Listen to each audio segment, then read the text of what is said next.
కొలస్సీ పత్రిక మొదటి అధ్యాయము మొదటి 2 వచనాలు నేను చదువుతున్నాను, దయచేసి గమనించండి. అపోస్తలుడైన పౌలు కొలస్సీలకు రాసిన పత్రిక మొదటి అధ్యాయము మొదటి 2 వచనాలు. కొలస్సీలో ఉన్న పరిశుద్ధులకు అనగా క్రీస్తునందు విశ్వాసులైన సహోదరులకు దేవుని చిత్తము వలన క్రీస్తు యేసు అపోస్తలుడైన పౌలును సహోదరుడైన తిమోతియును శుభమని చెప్పి వ్రాయునది. మన తండ్రి అయిన దేవుని నుండి కృపయు సమాధానమును మీకు కలుగునుగాక. ప్రియులారా, ఈరోజు మనం ఈ 2 వచనాల్లో నుండి కొన్ని మాటలను క్లుప్తంగా మనం ధ్యానం చేద్దాం. మనం భాగాలుగా ధ్యానం చేసినప్పుడు మొదటి 2 వచనాలు పరిచయ వాక్కులుగా మనం చూస్తాం, విషయ సూచిక లాంటివి పరిచయ వాక్కులు. తర్వాత 3 నుండి 23వ వచనం వరకు యేసుక్రీస్తు యొక్క వ్యక్తిత్వము, ఆయన పనిని గురించి చూస్తాం. ఆయన వ్యక్తిత్వము, ఆయన పని.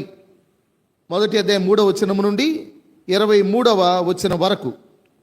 ఇక 24వ వచనం మొదలుకొని పౌలు యొక్క పరిచర్యను గురించిన విషయాలు మనం చూస్తాం.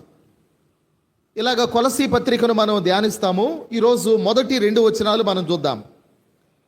దీన్ని పరిచయ వాక్కులు అన్నారు, లేకపోతే విషయ సూచిక కూడా అన్నారు. అందువల్ల ఈ పత్రిక ఎవరు రాశారు, ఎవరికి రాశారు, ఎందుకు రాశారు అనే విషయాలు మొదటి 2 వచనాల్లో మనం స్పష్టంగా చూడగలుగుతాం. ఆ తర్వాత ఇంకా స్పష్టంగా మరి 3వ వచనం నుండి మిగతా విషయాలు మనం చూడగలుగుతాం. ఈ 2 వచనాల్లో పౌలు, తిమోతి వీరిద్దరూ కలిసి కొలస్సీ సంఘానికి ఈ ఉత్తరం రాసినట్టుగా మనం చూస్తాం. మనం పోయిన వారం జ్ఞాపకం చేసుకున్నాం. అపోస్తలుడైన పౌలు కొలస్సీలకు రాసిన పత్రిక అని పైన కొంతమంది కాదు అనేవాళ్ళు ఉన్నారు. కానీ పౌలే రాశాడు అనడానికి రచనా శైలి ఒకటి, తర్వాత పౌలు వాడే కొన్ని పదాలు ఉన్నాయి, గ్రీకు పదాలు కొన్ని, అవి పౌలు మాత్రమే అలాంటి పదాలు వాడతాడు అని గుర్తుపెట్టుకున్నాం.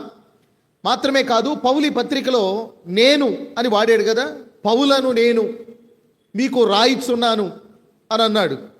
ఇప్పుడు పౌలు తనొక్కడే కాకుండా తిమోతితో కలిసి రాస్తూ ఉన్నాడు. అంటే వాస్తవంగా పౌలు చెప్తా ఉన్నాడు, తిమోతి రాస్తూ ఉన్నాడు. ఉద్దేశాలన్నీ పౌలువి, రాసేది తిమోతి. అందువలన పౌలు తిమోతిని కూడా కలుపుకొని మేము మీకు రాస్తున్నాము అని ఈ మాటలు చెప్పడం మనం చూస్తాం. మాత్రమే కాకుండా ఎవరికి రాస్తున్నారు అంటే కొలస్సీలో ఉన్న సంఘానికి రాస్తూ ఉన్నారు.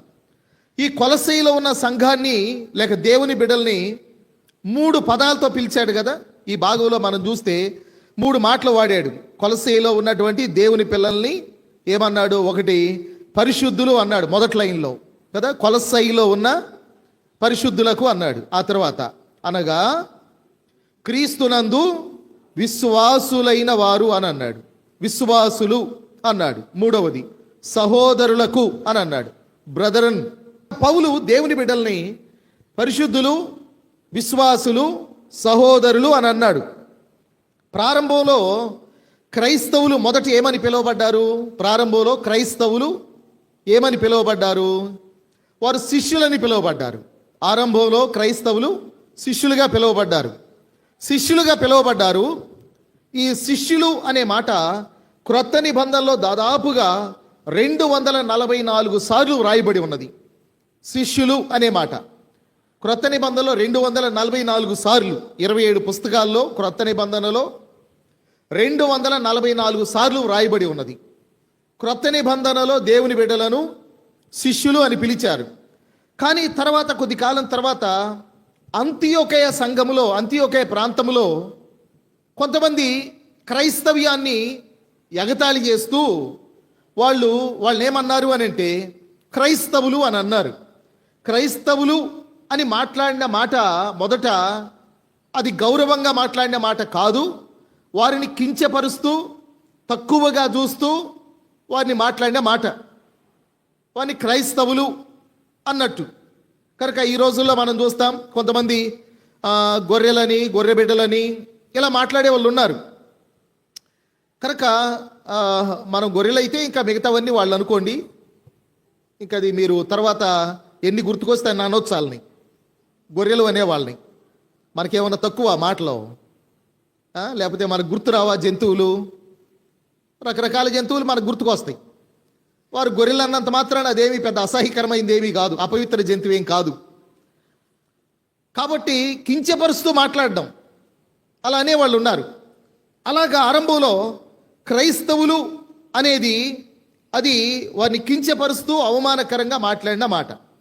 అయితే క్రైస్తవులు అనే మాట క్రొత్త నిబంధనలో బైబిల్ అంతటిలో కూడా 3 సార్లే వ్రాయబడి ఉన్నది. 3 సార్లు బైబిల్లో క్రైస్తవులు అనే మాట 3 సార్లు వాడబడి ఉంది. ఒకటి అపోస్తల కార్యములు 11వ అధ్యాయము 26వ వచనములో ఇందాక నేను చెప్పినట్టుగా అంతియోకయలో ఉన్న పరిశుద్ధులను వారు మొట్టమొదటిగా క్రైస్తవులు అన్నారు. మొట్టమొదటిగా వారు క్రైస్తవులుగా పిలువబడ్డారని వ్రాయబడి ఉన్నది. 11:26లో మనం చూస్తాం. దీని తర్వాత అపోస్తల కార్యములు 26వ అధ్యాయంలోకి వచ్చేసరికి హేరోదు ఎదుట పౌలు నిలవబడి మరి నేర విచారణ ఎదుర్కొంటున్న సమయంలో ఆయన ఏదో ఒక విధంగా సువార్త చెప్పాలని పౌలు తాపత్రయపడుతూ ఉండగా 26వ అధ్యాయము 28వ వచనంలో అగ్రిప్ప రాజు అన్న మాట, ఇంత సులభముగా నన్ను క్రైస్తవుని చేయజూచుచున్నావే అని పౌలుతో చెప్పాడు. క్రైస్తవుని చేయచూచుచున్నావే, క్రైస్తవుడు అనే మాట రెండోసారి వాడబడింది. మూడోసారి పేతురే వాడాడు ఈ మాట. పేతురు రాసిన మొదటి పత్రిక 4వ అధ్యాయం, పేతురు రాసిన మొదటి పత్రిక 4వ అధ్యాయము 16వ వచనములో పేతురు ఈ మాట వాడాడు. ఎవడైనను క్రైస్తవుడైనందుకు లేక క్రైస్తవుడు అనబడినందుకు ఏదన్నా కానివ్వండి బాధ అనుభవించిన ఎడల అతడు సిగ్గుపడక వీడు క్రైస్తవుడు అని ఎవరైతే అన్నారో ఆ పేరును బట్టియే దేవుని మహిమపరచవలెను అని అన్నాడు. అక్కడి నుండి చాలామంది క్రైస్తవులను పిలువబడ్డానికి సందేహించలేదు. కనుక ఈనాడు కూడా కొంతమంది మరి క్రైస్తవులను చెప్పుకోవడానికి సిగ్గుపడని వారు ఉన్నారు. సూటిగా చెప్తారు వాళ్ళు, మేము క్రైస్తవులం అని. కాబట్టి ఇలాగా క్రైస్తవులు అని కొంతమంది ఎగతాళిగా మాట్లాడితే పౌలు వాళ్ళు ఏమన్నాడంటే మీరు పరిశుద్ధులు అన్నాడు. మీరు పరిశుద్ధులు, మీరు విశ్వాసులు, మీరు సహోదరులు అనేటువంటి మాట మరి పౌలు వాడినట్టుగా మనం చూస్తూ ఉన్నాం. కనుక ఒక ఆయన ఏమన్నాడంటే మనం ఎప్పుడైతే శిష్యులుగా మొట్టమొదటిగా ప్రభుని ఎప్పుడైతే నమ్ముతామో అప్పుడు శిష్యులం అవుతాం. మొట్టమొదటిగా మనం శిష్యులం. తర్వాత ఎప్పుడైతే మనం శిష్యులము అవుతామో అప్పుడు మనం నిజమైన విశ్వాసులుగా ఉండగలుగుతాం. నిజమైన విశ్వాసులుగా ఉండగలుగుతాం అంటే విశ్వసించాం, శిష్యులుగా పిలువబడ్డాం. శిష్యులుగా ఎప్పుడైతే మనం పిలువబడుతూ ఉన్నామో నిజమైన విశ్వాసులుగా ఉండడానికి మనకు ఒక ఆధారం దొరుకుతుంది. మనం ఎప్పుడైతే నిజమైన విశ్వాసులుగా శిష్యులుగా ఉండగలుగుతున్నామో అప్పుడు మనం పరిశుద్ధులుగా ఉంటాం. మనం నిజమైన విశ్వాసులుగా శిష్యులుగా ఎప్పుడైతే ఉండగలుగుతున్నామో అప్పుడు పరిశుద్ధులం అవుతాం అని అన్నాడు. మనం ఎప్పుడైతే పరిశుద్ధులం అవుతామో అప్పుడు సహోదరులుగా పిలువబడతాం మనం సంఘములో అని చెప్పాడు. కనుక సంఘములో సహోదరులుగా పిలువబడ్డం, బ్రదరన్ అని పిలువబడ్డం అనేది ఎప్పుడైతే మన పరిశుద్ధులుగా జీవిస్తామో అప్పుడు జరుగుతుంది. కనుక ఎప్పుడు పరిశుద్ధులుగా జీవించగలుగుతాం? ఎప్పుడైతే మనం నమ్మి శిష్యులుగా ఆయన్ని వెంబడిస్తామో అప్పుడు పరిశుద్ధులుగా జీవించగలుగుతాం. ఎప్పుడు ఆయన్ని మనం నమ్మగలుగుతాము? ఆయన్ని ఎప్పుడైతే మనం ఆయన్ని శిష్యులుగా ఆయన్ని వెంబడిస్తూ ఉంటామో అప్పుడు ఆయన పూర్ణంగా నమ్మగలుగుతాం. కనుక ఆయన్ని ఎప్పుడు వెంబడించగలుగుతాం? ఎప్పుడైతే ఆయన హృదయంలో చేర్చుకుంటా అప్పుడు ఆయన్ని మనం వెంబడించడం అనేది జరుగుతుంది. కాబట్టి వీటన్నిటికీ ఒకదానికొకటి మరి సంబంధం ఉండడం అనేది మనం చూస్తూ ఉన్నాం. అందుకనే పౌలు వాళ్ళని పరిశుద్ధులు అన్నాడు, విశ్వాసులు అన్నాడు, సహోదరులు అన్నాడు. కాబట్టి ప్రభుని ఎవరైతే నమ్మారో వారికి పెట్టబడిన ఈ 3 పేర్లు పౌలు వాడడం అనేది మనం చూస్తూ ఉన్నాం. ఇప్పుడు పౌలు మాట్లాడుతూ ఇలా అన్నాడు, కొలస్సైలో ఉన్న పరిశుద్ధులకు అనగా క్రీస్తునందు విశ్వాసులైన సహోదరులకు అని అన్నాడు. అని ఇంకేం చెప్తున్నాడు? దేవుని చిత్తము వలన క్రీస్తు యేసు అపోస్తలుడైన పౌలును సహోదరుడైన తిమోతియును శుభమని చెప్పి వ్రాయునది అని అన్నాడు. పౌలు అపోస్తలుడు అని తనను గురించి తాను పరిచయం చేసుకుంటున్నాడు. అయితే అపోస్తలుడు అన్నప్పుడు దానికి ముందు ఒక మాట కూడా వాడాడు కదా, క్రీస్తు యేసు అపోస్తలుడు అన్నాడు. క్రీస్తు యేసు అపోస్తలుడు అన్నప్పుడు పౌలు యొక్క అపోస్తలత్వం అనేది అది చాలా ప్రత్యేకమైనదిగా, అందులో ఉన్న యూనిక్నెస్ మనకు అర్థమవుతుంది. మిగతా 12 మంది అపోస్తలు వేరు, పౌలు వేరు. మిగతా 12 మంది అపోస్తలుల్లో ఈయన చేరినవాడు కాడు. ఇస్కరియోతు యూదా చనిపోయాక ఆయనకు బదులుగా మత్తీయాను ఎన్నుకున్నారు. మత్తీయా 12వ అపోస్తలుడిగా పిలువబడ్డాడు. కానీ పౌలు వేరు. పౌలు యొక్క అపోస్తలత్వం వేరు. ఆయన యేసు ప్రభు చేత స్వయంగా పిలువబడి ఆయన పంపబడినవాడు.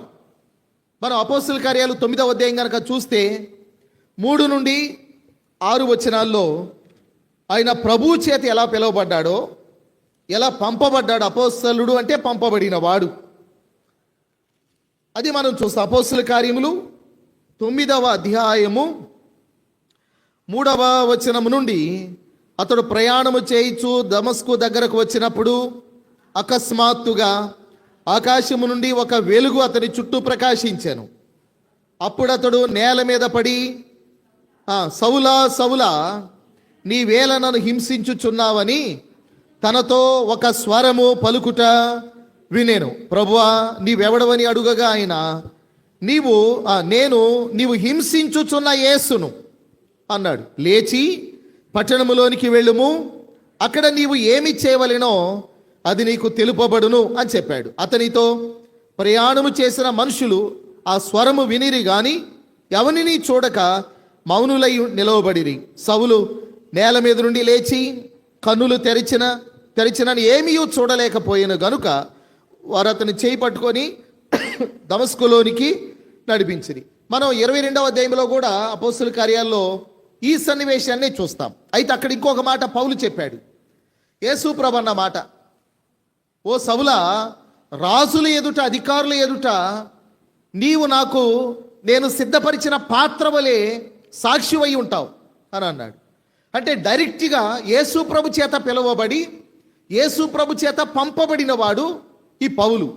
కనుక మిగతా 12 మంది అపోస్తలత్వం వేరు, పౌలు యొక్క అపోస్తలత్వం వేరు అనే విషయాన్ని మనం జ్ఞాపకం చేసుకోవాలి. అది చాలా ప్రత్యేకమైనది అనే విషయాన్ని మనం గుర్తుపెట్టుకోవాలి. రోమాపత్రిక 1వ అధ్యాయం, అపోస్తలుడైన పౌలు రోమీలకు రాసిన పత్రిక 1వ అధ్యాయం 1వ వచనం, యేసుక్రీస్తు దాసుడును అపోస్తలుడుగా ఉండుటకు పిలువబడిన వాడును దేవుని సువార్త నిమిత్తము ప్రత్యేకింపబడిన వాడునైన పౌలు రోమాలో ఉన్న దేవుని ప్రియులకందరికీ వ్రాయిచున్నాడని చెప్పాడు. పౌలు యొక్క అపోస్తలత్వానికి చాలా ప్రత్యేకత ఉన్నది అని అన్నాడు. దేవుని సువార్త నిమిత్తం ప్రత్యేకింపబడిన వాడు, అపోస్తలుడిగా ఉండుటకు పిలువబడిన వాడు అని తనను తాను పరిచయం చేసుకున్నాడు. కొరింథీయులకు రాసిన 1వ పత్రిక 1వ అధ్యాయము 1వ వచనం, దేవుని చిత్తము వలన యేసుక్రీస్తు యొక్క అపోస్తలుడుగా ఉండుటకు పిలువబడిన పౌలు అని అన్నాడు. యేసుక్రీస్తు యొక్క అపోస్తలుడిగా ఉండడానికి ఆయన పిలువబడిన వాడు అనేటువంటి మాట. కనుక మిగతా 12 మంది వేరు, పౌలు వేరు. పౌలు అకాలమందు జన్మించిన వాడిగా ఉన్న అపోస్తలు లేశ మాత్రమైనా తక్కువ వాడు కాడు. ఆయనే అన్నాడు ఆ మాటలు. నేను అందరికంటే ఆఖరిగా వచ్చినా సరే, మిగతా 12 మంది అపోస్తల కంటే తక్కువగా ఉన్నా, అంటే ఆఖరిగా వచ్చినా వారికంటే ఏ మాత్రం కూడా నేను తక్కువ కాదు. పౌలు అన్నమాట, లేశ మాత్రమును నేను తక్కువ కాదు. ఆయన చాలా ప్రత్యేకమైన అపోస్తలత్వాన్ని కలిగిన వాడు. మిగతా 12 మందికి లేని ఒక ప్రత్యక్షత పౌలుకి ఇవ్వబడింది. అది మనం కొలసీ పత్రికలో చూస్తాం. కొలసీ పత్రిక మొదటి అధ్యాయము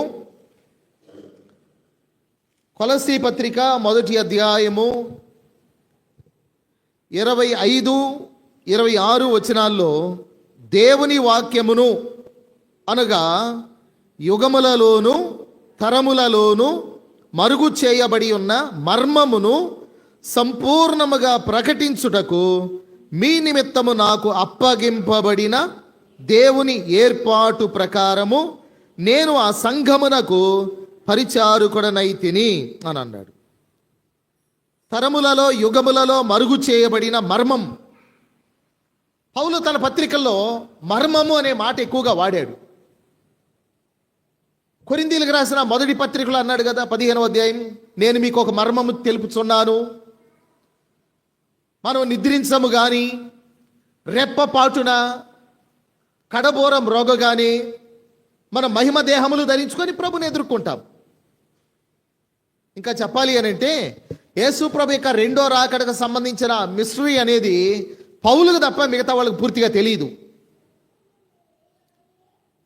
మత్తయి సువార్త 24వ అధ్యాయంలో ఒలీవల కొండ మీద ఉన్నప్పుడు శిష్యులు ఆయన దగ్గరికి వెళ్ళి ఏకాంతముగా ఆయన అడిగారు కదా, ప్రభువా నీ రాకడకు యుగ సమాప్తికి సూచనలేవి మాకు చెప్పమన్నాడు. ఆయన చెప్పాడు. అయితే ఆయన రాకడ యుగ సమాప్తి అనే విషయంలో వాళ్ళకున్న అభిప్రాయం ఏంటి? దేన్ని రాకడ అనుకున్నారు వాళ్ళు? దేన్ని రాకడ అనుకున్నారు? మధ్యాకాశానికి ప్రభు వచ్చేదాన్ని అనుకోలేదు. అది తెలియదు వాళ్ళకి. ఆ ప్రత్యక్షత వాళ్ళకి లేదు.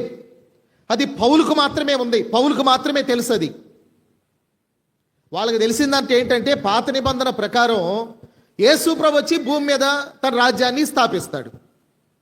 మెస్సియా వచ్చి భూమి మీద అంటే ఆయన చనిపోయి తిరిగి లేచిన తర్వాత మరలా వచ్చి ఆయన భూమి మీద 1000 ఏండ్ల పరిపాలన. ఈ మధ్యాకాశంలో ఉన్న విషయం తెలియదు వీళ్ళకి.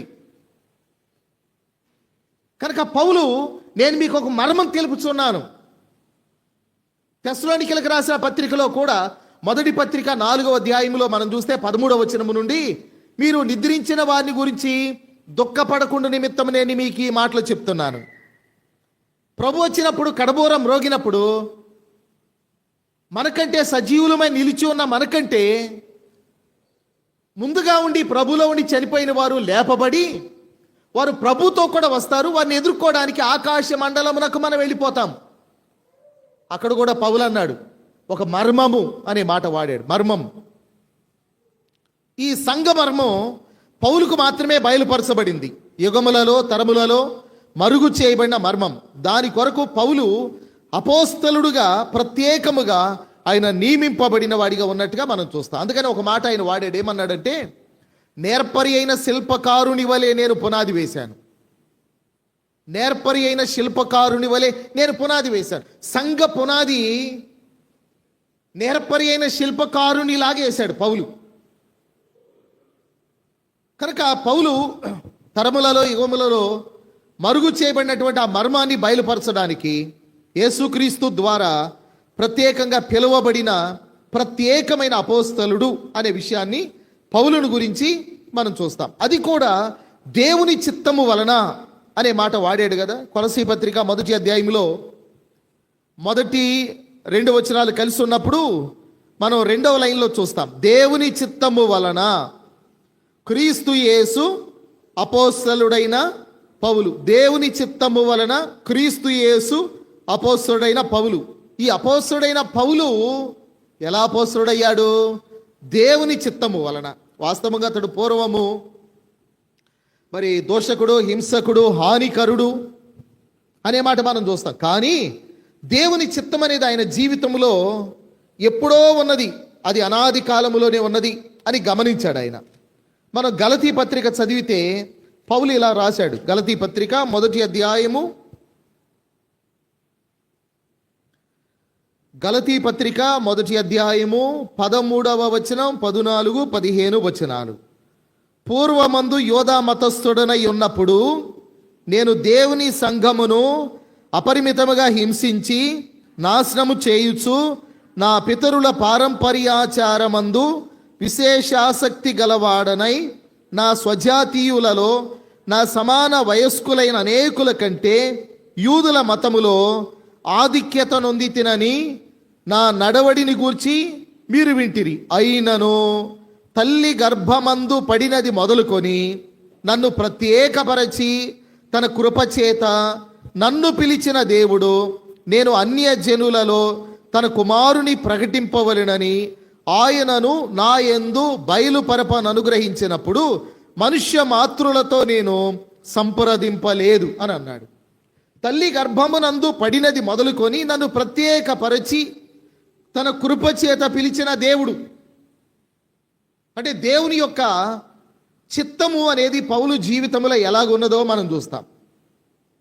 తర్వాత ఎఫెసీ పత్రికలో పౌలు మాత్రమే కాదు, మనం కూడా రక్షింపబడ్డాము అని అంటే అది దేవుని అనాది కాల ప్రణాళిక, హఠాత్తుగా జరిగిన సంఘటన కాదు.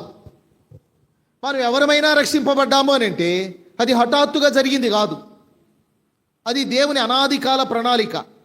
ఎఫెసీ పత్రిక మొదటి అధ్యాయం, ఎఫెసీ పత్రిక మొదటి అధ్యాయము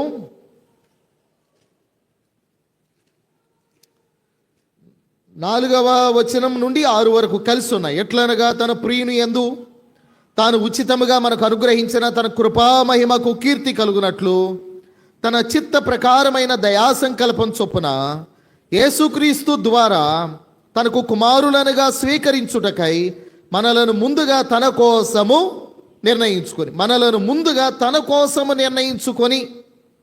అని అన్నాడు. మనలను ముందుగా తన కోసము నిర్ణయించుకొని.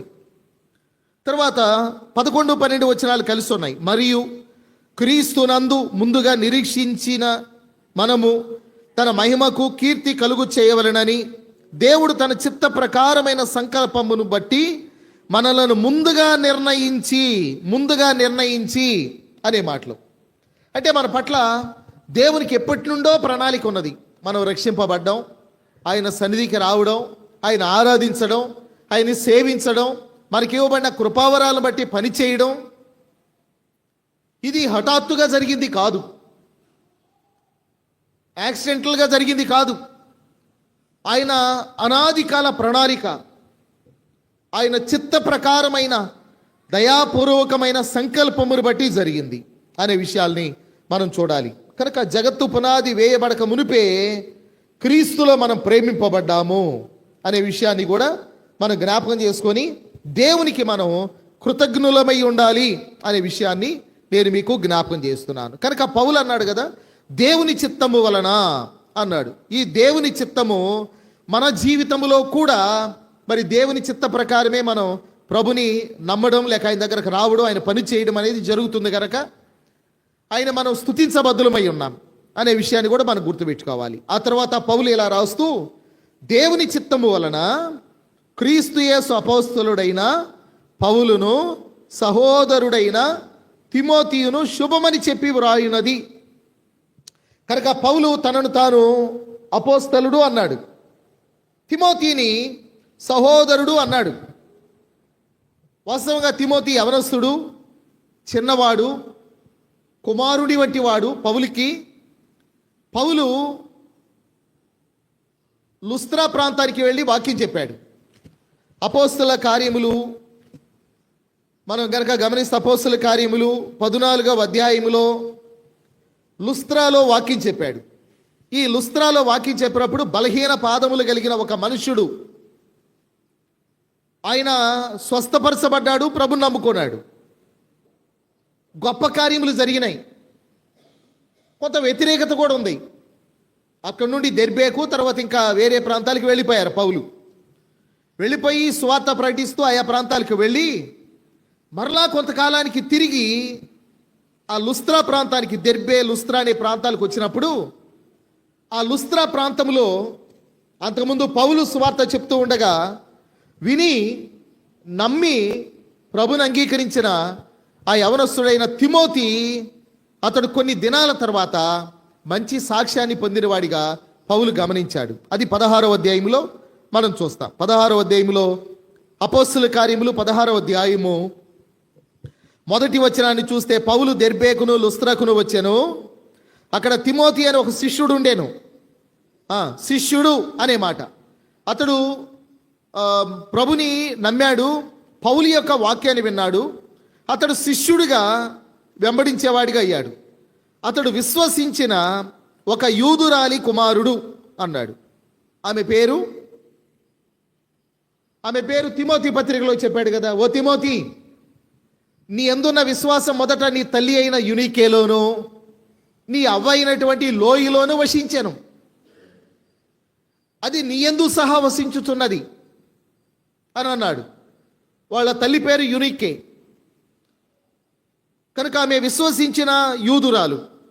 అతని తండ్రి గ్రీసు దేశస్థుడు అనే విషయాన్ని మనం చూస్తాం. మాత్రమే కాదు, 2వ వచనములో అతడు లుస్త్రలోను ఈకోనియాలోను ఉన్న సహోదరుల వలన మంచి పేరు పొందినవాడు. నమ్మడమే కాదు, కొన్ని దినాల తర్వాత శిష్యుడుగాను మంచి పేరు పొందినవాడిగాను అతడు ఉండడం అనేది మనం ఇక్కడ చూస్తా ఉన్నాం. మాత్రమే కాదు, తర్వాత పౌలు అతన్ని వెంటబెట్టుకొని వెళితే కుమారుని వలె పరిచర్య చేశాడు.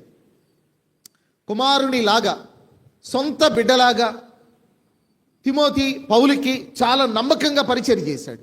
నేను పోయిన వారం చెప్పాను, సేవ చేసేవారికి సేవ చేసేవారు అనే పదాన్ని వాడాను. అంటే సేవ మరెక్కువగా జరగడానికి సేవ చేసేవారికి సహకారులుగా ఉన్నటువంటి వారు ఉన్నారు. వాళ్ళలో తిమోతి చాలా ప్రాముఖ్యమైన వ్యక్తి అని మనం చూస్తాం. పౌలుకి పరిచర్యలో ఎంతో నమ్మకమైన సహకారి. ఈ పరిచారకుడు తిమోతి తర్వాత పౌలు యొక్క అవసాన దశలోకి వచ్చేసరికి ఆయన గొప్ప దైవజనుడైపోయాడు తిమోతి. కనుకనే పౌలు తన చివరి దినాలలో తిమోతి పత్రిక రాసినప్పుడు తిమోతికి రాస్తూ దైవజనుడా నీవైతే అనే పదాన్ని వాడాడు. నేను పోయినసారి ఒకసారి జ్ఞాపకం చేశాను. బైబిల్లో మొట్టమొదటిసారి దైవజనుడని పిలువబడిన వ్యక్తి ఎవరు? మోషే. బైబిల్లో చిట్ట చివరన దైవజనుడని పిలువబడిన వ్యక్తి ఎవరు? తిమోతి. బైబిల్లో సంగతి చెప్తున్నాను నేను. బైబిల్ అందరికంటే ఎక్కువ సార్లు దైవజనుడని పిలువబడిన వ్యక్తి ఎవరు? ఎలీషా. ఎక్కువ సార్లు దైవజనుడని పిలువబడిన వ్యక్తి ఎలీషా. మొట్టమొదట దైవజనుడని పిలువబడిన వ్యక్తి మోషే. చివరిగా బైబిల్లో దైవజనుడని పిలువబడిన వ్యక్తి తిమోతి. పౌలు తిమోతికి రాస్తూ ఓ దైవజనుడా నీవైతే అని మాట్లాడుతూ ఎంత జాగ్రత్తగా ఉండాలో ఆ మాటలు పౌలు తిమోతికి రాశాడు. కనుక విశ్వసించిన వాడు, శిష్యుడు, మంచి పేరు పొందినవాడు, పరిచారకుడు, అతడు ఎదిగి అతడు ఏమయ్యాడు అంటే దైవజనుడు అయినట్టుగా మనం చూస్తాం. కనుక ఒక వ్యక్తి ఒక దైవజనుడు అవడం అనేది ఒక రాత్రిలో జరిగేది కాదు. సీఎం గారు ఖాళీ అవ్వగానే ఇంకొక ఆయన కూర్చోగానే ఆయన సీఎం అయిపోతాడు. అంటే కుర్చీ ఖాళీ అవ్వగానే కుర్చీలో కూర్చోగానే అతడు వెంటనే ఇంకా ఆ అధికారం, ఆ యొక్క ఆధిపత్యం అన్నీ వచ్చేస్తాయి ఇంకా వాళ్ళకి. అది లోకంలో. కానీ దేవుని దగ్గరకు వచ్చేసరికి అది అలా జరిగేది కాదు. దైవజనుడు అని పిలువబడ్డం అనేది అది అనతి కాలములో లేక ఒక రాత్రిలోనో కొద్ది కాలములో జరిగేది కాదు. అది దాని వెనక చాలా ప్రయాసం ఉంటుంది. కనుక కొంతమంది పాస్టర్లని పిలువబడాలి అని తాపత్రయపడేవారు ఉన్నారు. సేవ చేయటం మంచి విషయం దేవుడిస్తే, కానీ కేవలం పిలవబడడానికి మాత్రమే ఆశించేవారు కొంతమంది ఉన్నారు. ఎక్కడికో వెళతారు, ఒకరోజు 2 రోజులు ట్రైనింగ్ ఉంటుంది, ఆ ట్రైనింగ్ ఇస్తారు, ఒకరోజు 2 రోజులు భోజనం పెట్టి వీళ్ళు సర్టిఫికెట్ ఇస్తారు, ఇక బో నువ్వు పాస్టర్వి అంటారు. అలాంటి వారు లోకంలో చాలామంది ఉన్నారు. బైబిలే చెప్తుంది అలాంటి వారు బోల్డంతమంది బయలుదేరతారు అని.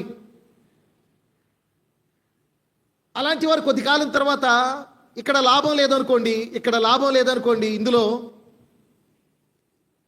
ఎవరైనా భ్రమ పెట్టి రా నేను మీకు డబ్బులు ఇస్తాను రా నన్ను వెంబడించాలంటే వాళ్ళతో పోయి నేను మహాజీ పాస్టర్ అని చెప్పు, ఒకప్పుడు నేను కూడా పాస్టర్నే అని చెప్పు,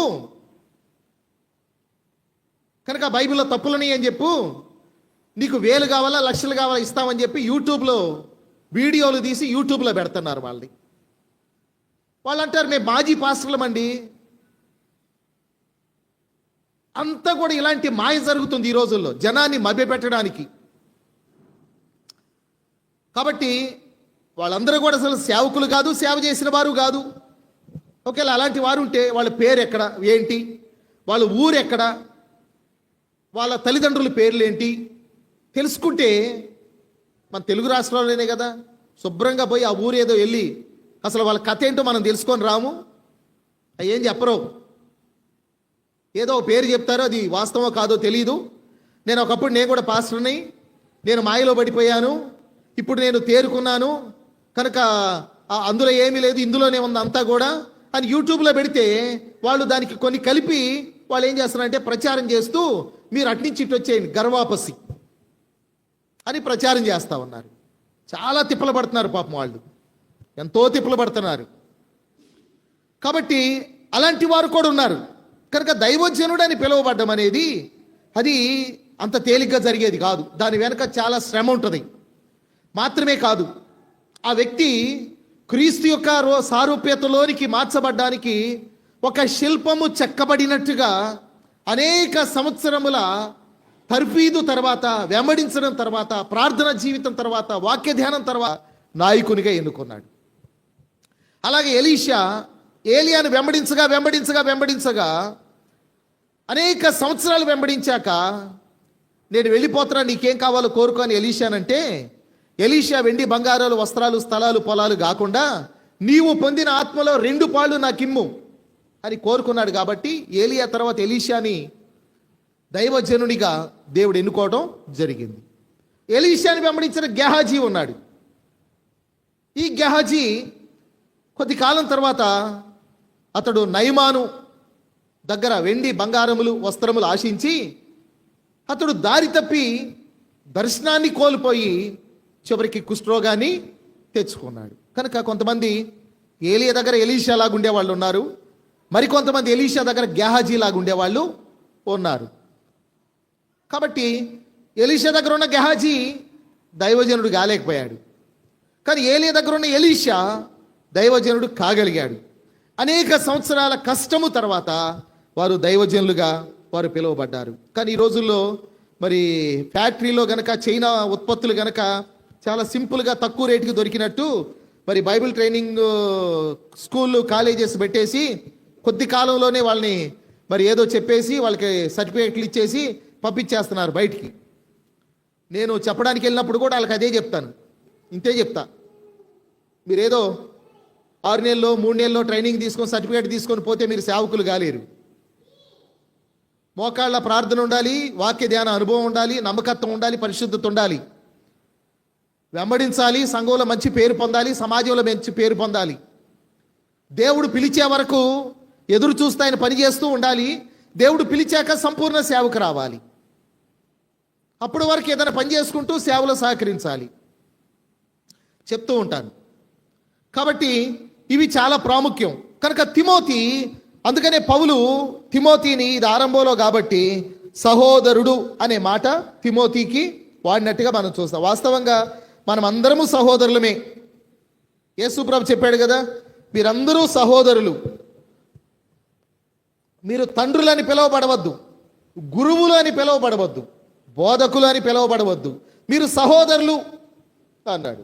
మరి అన్నప్పుడు పౌలు ఎందుకని అపోస్తలుడు అన్నాడు?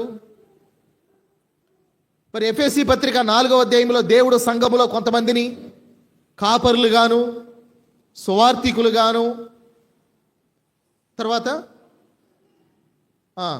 పరిచారకులుగాను, ఇంకా ప్రవక్తలుగాను, అపోస్తలుగాను నియమించాడు అన్నాడు.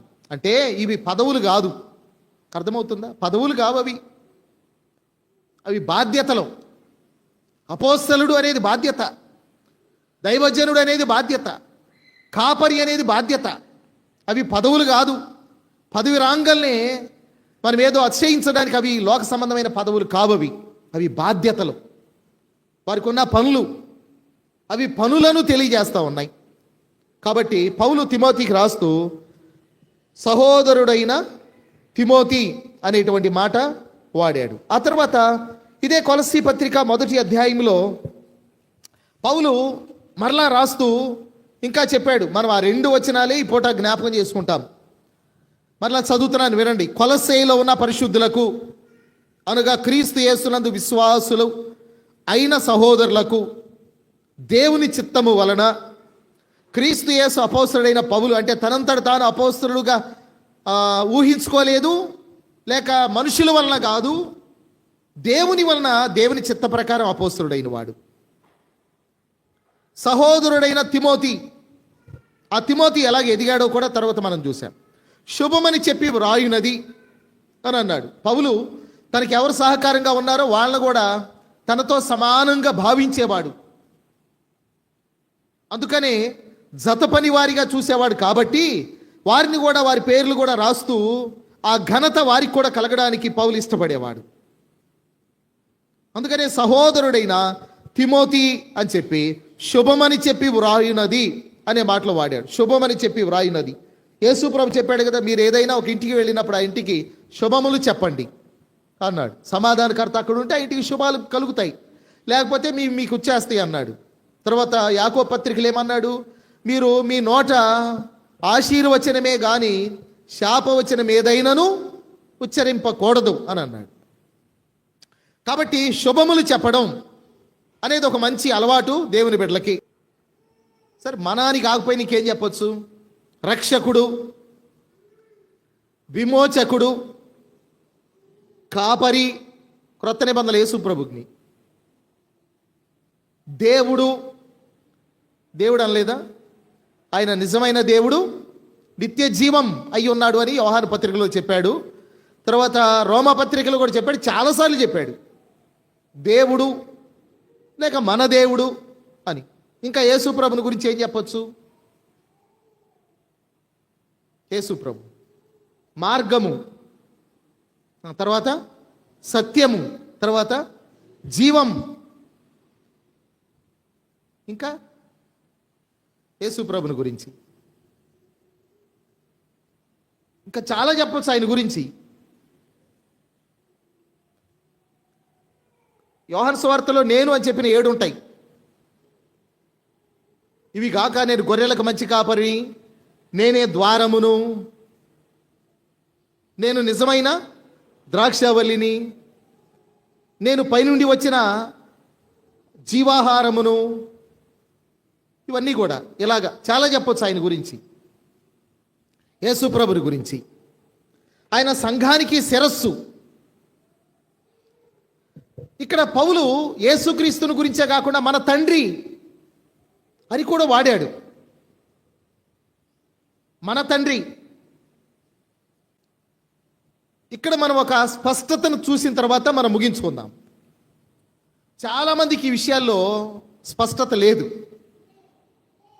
అదేంటి అంటే, దేవుడు ఒక్కడా ముగ్గురా అనే విషయంలో మనం బైబిల్లో చూస్తే యెహోవా దేవుడు, ఆయన తండ్రి, కుమారుడైన దేవుడు, పరిశుద్ధాత్మ దేవుడు. తండ్రి అయిన దేవుడు, కుమారుడైన దేవుడు, పరిశుద్ధాత్మ దేవుడు. మరి ముగ్గురా అంటే బైబిల్ చెప్తుంది ముగ్గురు కాదు, దేవుడు ఒక్కడే. చాలా స్పష్టంగా చెప్తుంది దేవుడు ఒక్కడే. మరి ఒకే దేవుడు గతంలో తండ్రిగా ఉండి, తర్వాత కుమారుడిగా వచ్చి, తర్వాత పరిశుద్ధాత్మగా వచ్చాడా? 3 అగ్నుల అగ్ని ఉంది కదా, క్యాండిల్స్ ఉన్నాయి. ఈ క్యాండిల్ 3 వెలిగించాం. 3 వేరువేరుగా కనపడతా ఉన్నాయి. ఈ 3టిని కలిపాం, 3 అగ్నులు అవుతాయి. అసలు అగ్నులు అనే దానికి ప్లోరల్ వాడవచ్చు, అలాగా ఉండదు కదా. అగ్ని అంటారు దాన్ని, అగ్ని. కానీ 3 కలిసి ఉన్నాయి. మరలా విడిగా తీస్తే ఒకటి వేరు చేయవచ్చు దీని నుంచి. ఆ అగ్ని, ఈ అగ్ని 2 ఒకటే, అది వేరు ఇది వేరు అనడానికి కూడా లేదు. అందులో ఉన్న గుణమే ఇందులో కూడా ఉంది. అలాగా తండ్రి, కుమార, పరిశుద్ధాత్మగా ఒకే దేవుడు, 3 వ్యక్తిత్వాలు కలిగిన ఒక దేవుడు. ఆయన నిత్య సింహాసనాసీనుడై ఉండగా కాలము పరిపూర్ణమైనప్పుడు తండ్రి తన కుమారుని భూమి మీదకు పంపించాడు. కానీ తండ్రి సింహాసనం మీద నిరంతరం ఆసీనుడై ఉన్నాడు. కుమారుడు భూమి మీదకి వచ్చాడు. తర్వాత పరిశుద్ధాత్మను పంపించాడు ఆయన కుమారుడు. 3 వ్యక్తిత్వాలు వేరు వేరు. అందుకని తండ్రి కుమారుడు కాడు, కుమారుడు పరిశుద్ధాత్మ కాడు అని ముగ్గురు వేరా అంటే ఒకే దేవుడు. తండ్రి కుమారుడు కాడు, కుమారుడు పరిశుద్ధాత్మ కాడు అంటే ముగ్గురు వేరుగా మనకు కనబడతా ఉంటారు. కానీ ముగ్గురు వేరా అంటే కాదు, ఒకే దేవుడు ముగ్గురుగా ఉన్నాడు. 3 వ్యక్తిత్వాలు కలిగిన వాడు కనుక తండ్రి సింహాసనాన్ని విడిచి ఎప్పుడు భూమి మీదకి రాలేదు. ఆయన ఎవరు చూడలేదు, ఆయన స్వరాన్ని ఎవరును వినలేదు. ఆయన ఎవరూ చూడలేదు, ఆయన స్వరాన్ని ఎవరూ వినలేదు. ఆయన రొమ్మున ఆనుకున్న అద్వితీయ కుమారుడు ఆయన బయలుపరిచాడు. కనుక పాత నిబంధనలు యెహోవాగా కనబడ్డా, క్రొత్త నిబంధనలు యేసుగా కనబడ్డా ప్రభువైన యేసుక్రీస్తు వారే. తండ్రి ఎప్పుడు భూమి మీదకి రాలేదు, ఆయన ఎవరు చూడలేదు, ఆయన స్వరాన్ని ఎవరూ వినలేదు. నేను పోయినసారి ఒకసారి చెప్పాను, ఆయనకి పాత నిబంధనలు యెహోవా అని పేరు, క్రొత్త నిబంధనలు యేసు అని పేరు. పాత నిబంధనల తండ్రి పేరేంటి? యెహోవా. కుమారుని పేరు యెహోవా. పరిశుద్ధాత్మ పేరు యెహోవా. అందుకని యెహోవా ఆత్మ అన్నారు. తర్వాత ఇద్దరు యెహోవాలుగా కనబడేవారుగా ఉన్నారు మనకి. అది మనం ఆదికాండం 19వ అధ్యాయంలో దేవదూతలు సొదొమకు వెళ్ళినప్పుడు అబ్రహాముతో మాట్లాడి దేవుడు సొదొమ దగ్గరికి వెళ్ళాక ఈ యెహోవా ఆ పైనున్న యెహోవా యొద్ద నుండి అగ్నిని కురిపించినట్టుగా వ్రాయబడి ఉంది. అక్కడ ఇద్దరు మనకి వేరుగా కనబడతారు. తర్వాత మనం యెషయా గ్రంథాన్ని కనుక చదివితే 48వ అధ్యాయంలో యెహోవాయు ఆయన ఆత్మయు నన్ను పంపెను అన్నాడు యెహోవా. మాట్లాడేవా వ్యక్తి కూడా యెహోవానే. ఆయన అంటాడు కదా, యెహోవాయు ఆయన ఆత్మయు నన్ను పంపెను అని అన్నాడు. అది మనం 48వ అధ్యాయం యెషయా గ్రంథం 48వ అధ్యాయము మొదటి నుండి చూస్తా ఉంటే యెహోవా మాట్లాడడం మనం ఎరుగుదుము. 16వ వచనములకు వచ్చేసరికి ఆది నుండి నేను రహస్యముగా మాట్లాడిన వాడను కాను, అది పుట్టిన కాలం మొదలుకొని నేను అక్కడ ఉన్నవాడును. ఇప్పుడు ప్రభువు యెహోవాయు ఆయన ఆత్మయు నన్ను పంపెను అని అన్నాడు. ఇంకా జకరియా గ్రంథంలో కూడా ఉంటుంది అనుకోండి, బోల్డ్ అండ్ రెఫరెన్స్లు ఇలాంటివి మనకు కనబడతాయి. కాబట్టి పాత నిబంధనలో ఆయన యెహోవాగా పిలువబడ్డాడు. తండ్రి పేరు అదే, కుమారుడి పేరు అదే, పరిశుద్ధాత్మ దేవుని పేరు కూడా అదే. క్రొత్త నిబంధనలో ఆయన యేసు అనే పేరుతో పిలువబడ్డాడు. ఇప్పుడు క్రొత్త నిబంధనలో తండ్రి పేరేం పేరు? యేసు.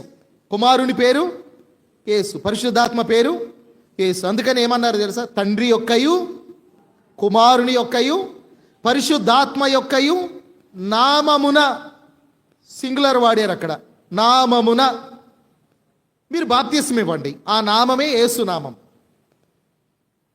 అందుకనే యేసు నామమున బాప్తిస్మం ఇచ్చారన్నా, తండ్రి కుమార పరిశుద్ధాత్మ నామమున బాప్తిస్మం ఇచ్చారన్నా ఒకటే. దాని గురించి పెద్ద సందేహించాల్సిన పని కూడా లేదు. కనుక మనం జ్ఞాపకం చేసుకోవాలి. అయితే ఒకటి గుర్తుపెట్టుకోండి, మనం ప్రార్థన చేసేటప్పుడు తండ్రి అయిన దేవునికి కుమారుని ద్వారా మన మనవులు సమర్పిస్తాం. ఇది ఒక ఆర్డర్. అది కనుక బైబిల్ మనకి ఏం చెప్తుందో దాని ప్రకారమే చేయాలి. బైబిల్లో వ్రాయబడిన పదాలు కొన్ని అలాగనే వాడాలి మనం. కానీ కొన్నిసార్లు ఇలా పిలుస్తూ ఉంటారు. ఇప్పుడు ఆదివారం మనం ఈ రొట్టె ద్రాక్ష రసం ఇవి ఉన్నాయి కదండి, దాన్ని ఏమంటారు కొంతమంది? బల్లారాధన అంటారు. బల్లారాధన అనేది లేదు అసలు. బల్లను మనం ఆరాధించాం, బల్లను ఆరాధిస్తాం మనం. బల్లారాధన అని ఏడుంది అసలు బైబిల్లో? బల్లారాధన అనొచ్చా? అది అనకూడదు బల్లారాధన అని. అదొకటి. ఇంకేమన్నారు తెలుసా? దాన్ని బల్లారాధన అన్న వాళ్ళు కొంతమంది బల్లా అని చెప్పి బల్ల విరవడానికి ఆదివారం దేనికంట ఈ బల్లలు విరిసే వాళ్ళందరికీ బల్లలు ఇరవడం, వాళ్ళు బల్లలు ఇరుస్తూ ఉంటారు. అందుకని బల్ల విరవడానికి అని అంటారు. బల్ల విరవడానికి రాం మనం. ఎన్ని బల్లలను ఇరుస్తాం మనం? దేనికి వస్తాం మనం? రొట్టె విరవడానికి. చెప్పరేంటండి? దేనికి వస్తాం మనం? రొట్టె విరవడానికి వస్తాం అంతే, బల్లలు విరవడానికి కాదు. కొంతమంది బల్ల విరవడానికి బల్ల తయారు చేయటం, ఏం చేస్తున్నాడు? బల తయారు చేయటం. ఏం వడ్రంగోళ్ళే ఏంటి బల తయారు చేయటానికి? బల తయారు చేయటం, రొట్టె తయారు చేయటం, ద్రాక్ష రసం తయారు చేయటం, బల తయారు చేయటం కాదు. బల్ల ఎప్పుడో తయారు చేశారు వడ్రంగోళ్ళు, అయిపోయింది అది. అంటే మనం మాట్లాడే కొన్ని మాటలు, కొన్ని పదాలు. అందుకని బైబిల్ ఏమన్నాడంటే, ఆ రొట్టెను తిని ఆ పాత్రలోనిది త్రాగునప్పుడు, అంతే. అది రొట్టె, అది పాత్ర. కానీ ఆ రొట్టెని తినేటప్పుడు ఎలా తినాలో తెలుసా? అది ప్రభు శరీరం అని వివేచించి తిని త్రాగాలి. అందుకని పౌలు వాడినప్పుడేమో రొట్టె అన్నాడు, దాన్నేమో పాత్ర